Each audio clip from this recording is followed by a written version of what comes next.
Folklore isn't always just about ghosts or monsters. Sometimes it's about quirky roadside attractions, unsolved mysteries, or simply the stories people share while sitting on the porch drinking tea. Oh, I've even told a few of those stories to my own phone. But don't worry, it's not all about scaring you. What I love most are local legends that are strange and fun. And today, I want to share with you a really varied slice of Pennsylvania folklore. Before we begin, thank you for stopping by the channel. If you'd like to support this storytelling journey, all you have to do is hit subscribe, leave a comment, give it a like, and watch until the end. It's completely free, but it helps me a lot by telling YouTube, hey, this content is worth sharing. Now come along with me as we travel down the roads, cross rivers and lakes, and listen to the strange tales Pennsylvania still whispers to those willing to hear. The missing B-25 bomber in Pittsburgh. Do you believe there are secrets buried right in the middle of a bustling city? In Pittsburgh, the Monongahela River hides a mystery that has gone unsolved for nearly 70 years. People still talk about the frigid night of January 31st, 1956, when a B-25 Mitchell bomber, a World War II aircraft converted for transport duty, was forced to make an emergency landing on its icy waters. The flight began in Nevada, with a planned destination of Olmsted Air Force Base near Harrisburg, Pennsylvania. On board were 6 men, 2 pilots, 2 co-pilots, and 2 engineers. After refueling in Oklahoma, they decided to skip their scheduled Detroit stop despite bad weather, trusting their notoriously unreliable fuel gauges. As they neared Pittsburgh, the engines began to fail. The pilot requested an emergency landing, but couldn't make it to the airport in time. Witnesses said the plane flew low over the Homestead Bridge before nearly perfecting its water landing. Landing gear retracted, the fuselage skimming the river's surface. It floated for 10 minutes in the freezing water as the crew tried to swim to shore. 4 survived, but Gene Ingram and Walter Susie tragically drowned. After that, the B-25 sank to the riverbed and has never been found. Recovery efforts started immediately, with the U.S. Coast Guard and Army Corps of Engineers joining the search. But despite sonar scans, diving missions, and salvage attempts, nothing worked. The plane seemed to vanish into the mud and rocky bottom of the Monongahela. The Air Force investigation file was eventually declassified, but remains heavily redacted in places. That fueled countless theories. Some believe the plane was carrying a defecting Soviet spy, or a mysterious 7th person not listed in the official crew. Others speculate it held a hidden nuclear, chemical, or biological weapon. And of course, there are the most outlandish rumors that it was secretly transporting alien bodies. I've stood beside a river in winter, watching its still surface reflect the city lights, but I know beneath it there are hidden currents, mud, objects lost without a trace. Secrets are like that too. We see only the calm surface, never guessing what's buried below. Sometimes, unsolved mysteries remind us to be cautious about rushing to judgment. The most thrilling stories can captivate us, but the truth is often more complicated and demands patience. And perhaps it's that skeptical yet curious mindset that brings us closer to the light of truth. The abandoned Pennsylvania Turnpike. An abandoned road, pitch-black tunnels, a place where the memory of travel becomes the perfect setting for horror-tinged imagination. If you've heard of the Pennsylvania Turnpike, you might know it was once nicknamed the Tunnel Highway for its 7 mountain tunnels. But not everyone knows that a long stretch of this route was abandoned in 1968, leaving behind cold, shadow-filled tunnels and a dark, deserted path. When the Turnpike opened in 1940, it was an engineering marvel, repurposing old railroad tunnels so cars could easily cross the mountains. But as traffic increased, the narrow tunnels, just one lane in each direction, quickly became bottlenecks that caused jams. By the late 1960s, the state decided to build newer, straighter, wider bypasses, leaving nearly 13 miles of the old road behind, including two major tunnels, Sidling Hill and Rays Hill.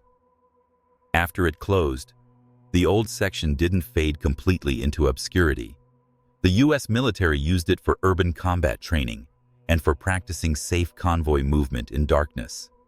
State police used it as a firing range and training ground. There was even talk of turning the tunnels into weapons storage or strategic stockpiles.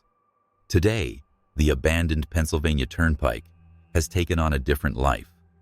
Its old entrances are rusted, covered in graffiti and creeping vines, but it's become a destination for adventure seekers. The Pike 2 Bike Project has worked to transform it into an official trail for cyclists and hikers. Visitors bring flashlights to explore the long, dark tunnels, listening to the echo of their footsteps on cracked concrete floors and imagining the days when traffic thundered through. I've walked through an old, forgotten road section myself, overgrown with moss and graffiti. Looking at it, I realized there's a strange beauty in something that's past its prime. The silence evoking memories of lost noise, the green moss gently covering time's wounds. What's left behind tells its own story. Honoring the past isn't just about preserving it unchanged, but understanding the role it played and why we chose to move on. It reminds us that the present doesn't appear out of nowhere, but is built on choices and on what we're willing to leave behind to keep going. The Cave of Kelpius, America's first doomsday cult. Do you believe in the end of the world? A group of people in Pennsylvania gave up everything to wait for it in silence among the woods. They weren't just dreamers. They were scholars, mystics, and devout believers who held an unshakable conviction that the final hour of the world was near. At the head of this group was Johannes Kelpius, a mystic from Transylvania, a region famous for its dark, chilling legends. But he wasn't some blind fanatic. He was a true scholar with a master's degree in theology, well-versed in music, medicine, and even astronomy. Drawn by a call to prepare for Christ's second coming, Kelpius led about 40 followers, a symbolic number recalling the 40 years the Israelites wandered in the desert to Pennsylvania at the end of the 17th century. They chose to live in seclusion in the wild forests near Wissahickon Creek, in what is now Philadelphia's Fairmount Park. There, they built simple hermitages, spending their days praying, meditating, and scanning the skies for signs of the apocalypse. The center of this community was a cave, now known as Kelpius's Cave.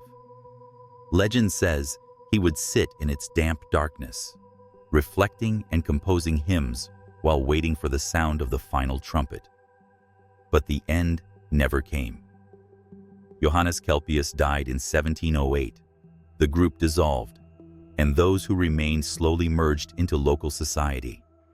Still, their traces linger. Kelpius's Cave, Hermit Lane, and the whispered stories of strange monks waiting for the world's destruction in the woods. I remember being a child and hearing adults say the world would end in the year 2000. I was genuinely terrified, thinking about everything I hadn't done yet. But then, the sun still rose. That feeling left a mark on me, a reminder that fear, if we listen to it, can push us to live more responsibly. Waiting for the end of the world might just be a metaphor. No one knows when their own final day will come. So instead of being afraid, let's live well every day, so when that moment does arrive, we have nothing to regret. Harriet Cole's preserved nervous system.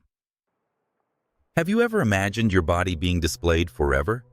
This is the strange story of Harriet Cole. Harriet Cole wasn't a doctor or a scientist. She was a humble cleaning woman at Hahnemann Medical College in Philadelphia in the late 19th century. She died at age 35 from tuberculosis, an incurable disease at the time. After her death, her body wasn't given a typical burial. Instead, Dr. Rufus Weaver, a professor of anatomy, did something unprecedented. He extracted her entire nervous system in one continuous, intact piece. The work took 5 months. Weaver painstakingly cut and separated nerves as fine as threads, then reassembled them into a human form, coating them in lead-based paint to preserve them. The result was a complete anatomical specimen of the human nervous system, the first of its kind in the world. It quickly became a medical marvel, displayed at the 1893 World's Fair, where it amazed audiences from around the globe. Today, that nervous system still exists, housed in a glass case at Drexel University College of Medicine. Visitors can stand before its ghostly shape, a delicate but astonishingly complex network that once carried the thoughts, feelings, and very life of a real human being. But this story isn't just about scientific achievement. It also raises ethical questions. Did Harriet Cole truly consent to donate her body to science? Or was she simply a victim of an era when the poor and people of color were often assumed to be fair game for dissection? While some records suggest she left her body to the medical school, the question lingers: did she fully understand what that would mean? I've stood silently in front of skeletons in museums, thinking, this isn't an object on display. It was once a person with family, dreams, fears, and hopes. Harriet Cole's story deepens that conviction for me. Science helps us progress, but it must be practiced with respect.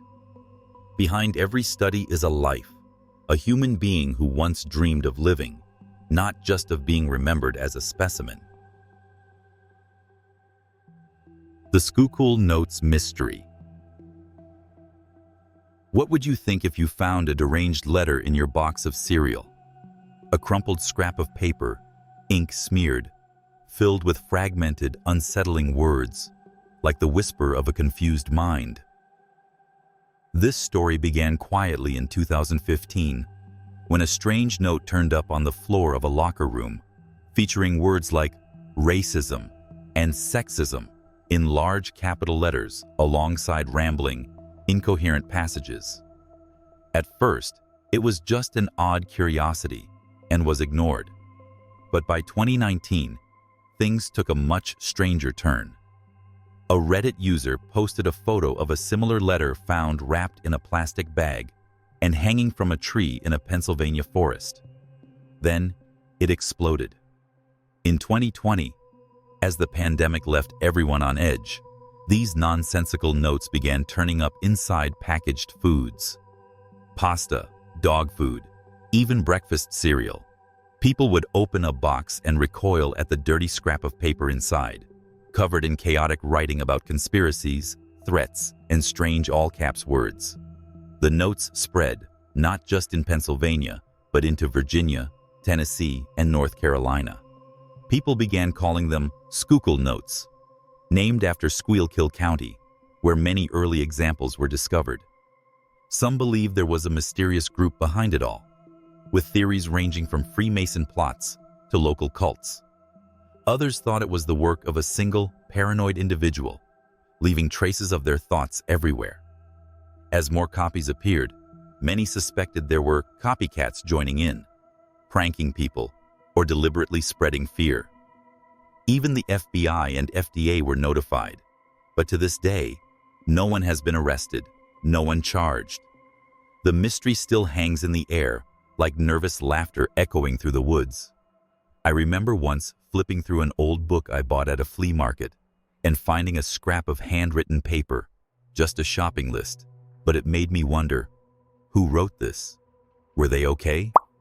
Just one scrap of paper can make you think so much about a stranger. Sometimes, mysteries like the Skookul notes don't just give us chills. They remind us that even the most disjointed, frantic voices are still cries for help, hoping someone will hear them. And in our busy lives, maybe we should learn to listen better, so no one has to shout into the void. Alvira, the lost town and its igloos, a town that vanished, leaving only overgrown concrete domes, like silent cement graves in the middle of nature. Here, you find the memory of a community erased to make room for something called national need. Alvira was once a quiet little village in Pennsylvania, with a stone church, a cemetery, and dusty red roads where children played. But when World War II broke out, the U.S. government used eminent domain to clear everyone out. They promised residents the land would be returned after the war. But that promise, like so many others, was swept away by the wind. On the old home sites, the U.S. Army built 149 dome-shaped bunkers, cement igloos half sunken into the earth, designed so that if TNT exploded, the blast and shrapnel would shoot upward, minimizing risk to nearby storage. But the demand for explosives was overestimated. Production stopped in less than a year, leaving most bunkers sitting there, silent sentinels guarding their secrets. In 1987, Department of Energy records revealed that 100,000 pounds of radioactive waste had once been stored here briefly. Although it was removed in 1944, rumors about contaminated soil still make visitors shudder as they wander among the weeds covering the bunkers. Today, that land has been divided for new uses, part hunting grounds, part federal prison, and the rest. State Game Lands 252, where those gloomy, moss-covered igloos stand with rusted or welded-shut doors, yawning open to the dark. The old house foundations and cemetery remain, reminders of Alvira, a town erased from the map but not from memory. I remember once wandering through an old abandoned neighborhood. Grass overtook the yards, and windows were shattered. I wondered, who was born here? Who fell in love? Who laughed? A place once warm turned cold because of a distant decision. Maybe Alvira reminds us to cherish the home we have and never blindly trust a promise of "we'll give it back" when it's worth nothing more than paper, because a whole community can be wiped away easily if no one speaks up to protect it. The Atom Smasher in Forest Hills. A giant hunk of metal lies tilted by the roadside, like a sleeping steel monster, a relic of humanity's dream to conquer atomic energy. In Forest Hills, Pennsylvania, once stood one of the boldest symbols of early nuclear age ambition, the massive Van de Graaff accelerator, nearly 20 meters tall. This wasn't just another industrial machine. It was built to hurl protons to incredible speeds, enabling scientists to study fission reactions, unlock the mysteries of the atomic nucleus, and figure out how to harness nuclear energy. In the 1940s, this atom smasher played a role in key experiments that deepened understanding of uranium and thorium fission, the very science that laid the groundwork for nuclear reactors and atomic weapons. It was an age both optimistic and terrifying, when people believed nuclear energy could save humanity, yet also knew it could destroy it. But after World War II, demand for research on this machine faded. It was left to rust, even though it remained a towering 90-ton mass of steel in the industrial yard. In 2015, its deteriorating structure led to it being pushed over onto its side, not dismantled, just toppled there, huge and silent. Today, anyone passing by can see its bent, weather-beaten shell, a strangely funny yet haunting monument to an era that believed science could solve everything. I remember once passing an old factory with shattered windows and moss growing inside a giant boiler. I wondered how many workers once placed their hopes there, believing they were helping build the future. The story of the atom smasher is the same. It reminds us that progress is a double-edged sword. Knowledge can create wonders, but it can also leave behind ruins. The important thing is choosing to use it to build, not destroy. Wexford's Fountain of Youth. Want to stay forever young? Pennsylvania has its own magic spring, but whether a sip actually grants eternal youth is another question entirely. In Wexford, just north of Pittsburgh, there's a small but captivating structure. Built in 1938 to look like a Roman grotto with a curved stone arch and moss-covered walls, it's known as the Fountain of Youth. Step inside and you'll find a damp, cool space where the sound of trickling water echoes in the shadows, creating an atmosphere that's both mystical and nostalgic. Back in the day, it wasn't just for looks. It actually supplied drinking water to the local community. People came here to fill their jugs, believing in its natural purity. But in 1955, microbiological tests revealed dangerously high levels of bacteria. The tap was removed, leaving only the echo of running water in that dark, moist chamber, a reminder of romance cut short by reality. Even so, the Fountain of Youth remains a humble piece of local folklore, tucked into a public park. Visitors still carefully step inside to take a look. No one drinks anymore, but they're drawn in by that old promise that this spring's water was once believed to keep you young forever. Part legend, part local history. I remember once going on a long hike, so thirsty I bent down to drink from an icy stream, and immediately wondered what I might have swallowed that I shouldn't have. Nature looks inviting, but it isn't always safe. The story of Wexford's Fountain of Youth is a gentle reminder. There's no magic that keeps us young forever. True youthfulness lies in how we see life, in the effort we put into caring for ourselves, and in the love we show to the people around us. Thomas Purcell's safety coffin. Haunted by the fear of being buried alive, one man built himself a safety coffin. But did it ever actually save anyone? Thomas Purcell was born in 1854, a retired firefighter in Pennsylvania, living in a time when the fear of being buried alive wasn't just a horror story trope. In the 19th century, medicine wasn't advanced enough to reliably tell the difference between true death and deep coma. Rumors of people waking up inside their coffins spread everywhere, fueling a genuine social panic. Purcell didn't just fear it, he acted. He designed a safety coffin specifically for himself and his family. Inside, he lined it with warm felt, installed a breathing tube that led up to the surface to draw in fresh air. He added a hammer, extra boards, and rope so he could break out if he woke up underground, and even included bread, in case he was trapped for a while. The air vent stuck up from the grave like a silent, grim chimney, hinting at the terror it was built to prevent. Even as he grew frail with age, Purcell clung to faith in his invention. He insisted on being buried in that very coffin. When he died in 1937 at the age of 83, they buried him with all the safety mechanisms he had so carefully devised. But in one last, grim irony, the coffin was never opened. After 2 months, the crypt was permanently sealed. No desperate knocking ever heard. I remember once dreaming I was trapped in a small box with no way out.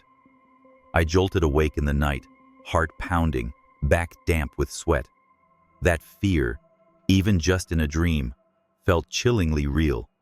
Purcell's story is a reminder. Foresight is good. It makes us cautious and prepares us for risks. But sometimes fear can become an invisible chain that shapes our whole lives. It's wise to prepare, but we also need to learn to trust in our loved ones, our community, and our own calm in the face of uncertainty. Midgetville, Ridley, Delaware County. A narrow street lined with tiny houses, just enough to feed rumors of a village of little people who would throw rocks to chase away intruders. In Ridley, Delaware County, there's a short street built in a classic English style dating back to 1911. The landowner, Norman P. Sloane, a British businessman, wanted to recreate a touch of his homeland, choosing Tudor design with steep roofs, plastered walls, and notably low-set windows. This setup fit the classic European aesthetic, but looked unusual to Americans at the time. That odd detail accidentally sparked imaginations. Curious school kids whispered to each other that it was Midgetville, a secret village of little people. The legend grew even wilder with threats that if you dared to wander in, the tiny residents would hurl stones to drive you out. The truth, of course, was far simpler. It was just an ordinary neighborhood with quaint, deliberately small-scale houses. No hidden community of little people lived there. Yet the rumors spread anyway. Brave teenagers would dare each other to explore it at night, looking for tiny inhabitants in the dark alleys. The legend fed a mix of fear and excitement until you grew old enough to see the truth was very mundane. I remember as a kid hearing friends whisper about the haunted house at the end of our street, with broken windows and ivy crawling up the walls. When I got older and went to see it up close, it was just an old, abandoned house. No ghosts. But I still remember the thrill of that day, sneaking around with friends, daring each other to explore the forbidden. Legends like Midgetville show us something familiar. People are easily drawn into stories woven from curiosity and misunderstanding. That's harmless enough when it's just childhood adventure, but it's also a reminder to be careful, because rumors, even unintentional ones, can hurt real people. We should value truth and use our imagination to build something beautiful, not to harm others. The Stabler Sculpture Garden in Bethlehem. In a quiet university lawn in Bethlehem lies a scattered collection of strange artworks where students once told spiritual stories using concrete, scrap steel, and broken bricks. This is the Stabler Sculpture Garden, a small corner of Lehigh University's campus, known for its pieces of outsider art, creations by artists working outside conventional rules. But what makes it special isn't just the odd materials or eccentric shapes, but their origin. These works are the result of a unique class where students were guided to create art as a kind of ritual, digging deep into their spirituality, reflecting on themselves, and touching the mystical.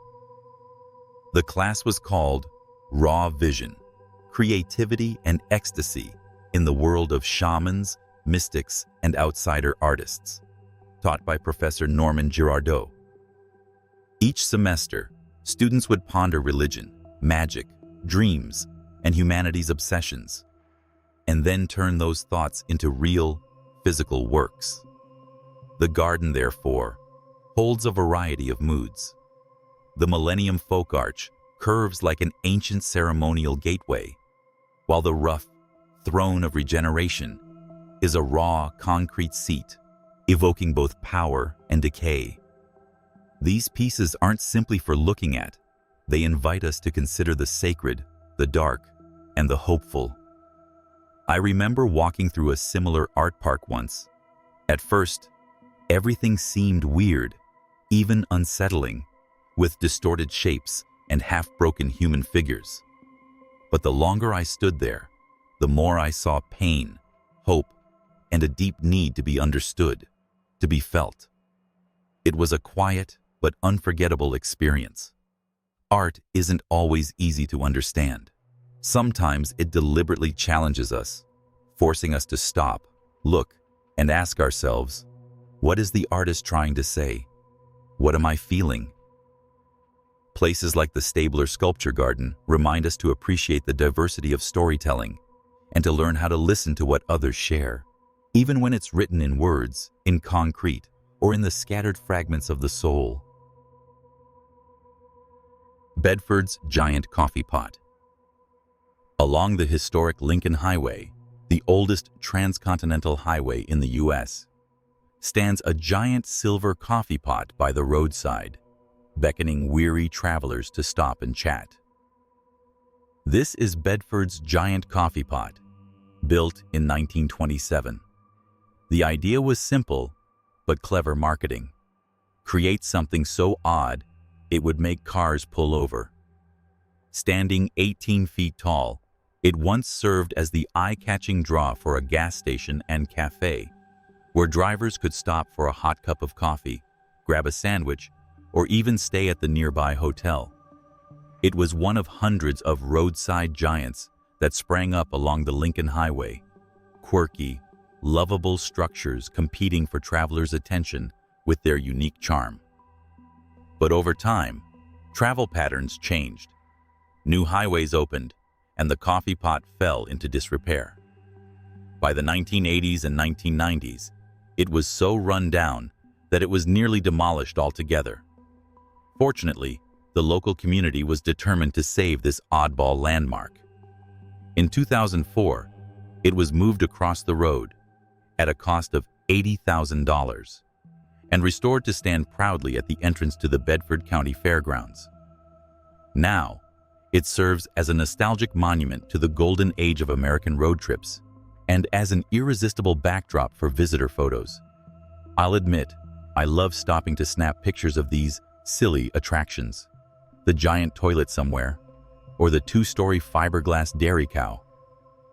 They break up the monotony of a long drive, spark curiosity, and inspire fun conversations. Some people say things like this are meaningless, just cheap advertising gimmicks. But I see it differently. These strange structures are what make a place memorable. They tell stories of creativity, of the entrepreneurial dreams of ordinary people. And above all, they remind us that sometimes it's the oversized, the awkward, the unexpected that gives a journey its soul and turns a simple stop into a destination worth remembering. Grip the Raven, Charles Dickens's bird. A black raven that died in 1841 stands frozen behind glass, its jet black feathers and lifeless glass eyes staring out. But it carries a story that touched two literary geniuses. Grip was the name of the raven Charles Dickens kept as a pet. It wasn't just able to speak a few words, but had a mischievous personality, stealing food and squawking in ways that startled visitors. Dickens loved it so much that he wrote it into his novel Barnaby Rudge, where Grip became the strange companion of the main character, babbling cryptic phrases and adding an ominous air. What's especially fascinating is that Edgar Allan Poe, when reviewing Barnaby Rudge, was captivated by Grip. Many believe this clever, unsettling bird inspired Poe's own masterpiece, The Raven, with its haunting refrain of "Nevermore." Grip thus became an odd bridge between two literary giants, one English, one American, and between two literary traditions that might have seemed unrelated. After Grip died in 1841, Dickens couldn't bear to bury it. Instead, he had it taxidermied, preserving its shape perched on a piece of wood. Today, Grip still exists, on display at the Free Library of Philadelphia, a silent witness to the Victorian era and a symbol of cultural exchange across the Atlantic. I remember visiting a local museum once and seeing a taxidermied cat. At first, it seemed creepy and a bit ridiculous, but then I wondered about the person who had loved it, who had stroked that fur. Even lifeless objects can hold human memories. Maybe that's what Grip reminds us. Even inanimate things can tell stories. We just have to listen. The past always has something to say about love, loss, and the invisible threads that tie us to those who came before. Thank you for joining me on this journey through stories that are strange, sometimes funny, sometimes haunting, but always reflecting something about the people and places of Pennsylvania. I hope you found not just entertainment, but also a little food for thought in each of these tales. If you enjoy this kind of friendly storytelling with a dash of boundless curiosity, don't forget to hit subscribe, give the video a like, and leave a comment sharing your thoughts or even your own stories. I read them all. And be sure to watch each video to the end. It costs you nothing, but helps keep this channel going, like a roadside cafe where fellow fans of odd stories can stop to chat. See you in the next video, when we'll open another door together and step into old legends and unsolved mysteries, listening carefully to hear what the past might be whispering to the present.